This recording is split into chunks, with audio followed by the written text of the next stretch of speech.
HSC exam পরীক্ষা অনুষ্ঠিত হচ্ছে না কোনোভাবেই। 11 আগস্টে এইচএসসি এক্সাম পরীক্ষা অনুষ্ঠিত হচ্ছে না।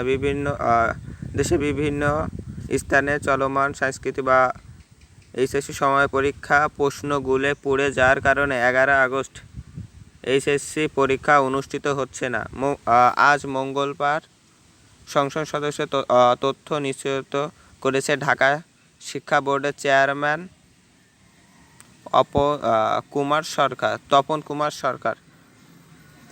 তিনি বলেছেন, এই পরিস্থিতি পরীক্ষা নেওয়ার সম্ভাবনা হবে না। আমরা আগামীকাল একটি বিজ্ঞাপন এটা জানাবো।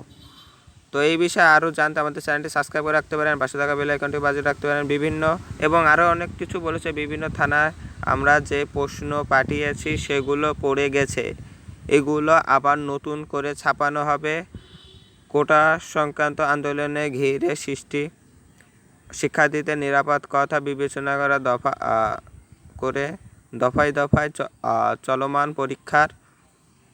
পরীক্ষা সময় স্থগিত করা হলো। 3 দফা 8 দিনের পরীক্ষা স্থগিত রয়েছে বোর্ডগুলোই।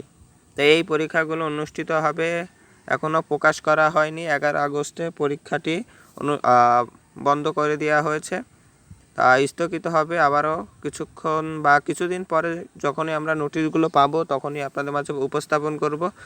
এই বিষয়ে আরও জানতে আমাদের চ্যানেলটি সাবস্ক্রাইব করে রাখুন, পাশে থাকা বেল আইকনটি বাজিয়ে রাখুন। এবং এইচএসসি এবং এসএসসি এবং সকল আপডেট নিউজ আমরা প্রকাশ করে থাকি।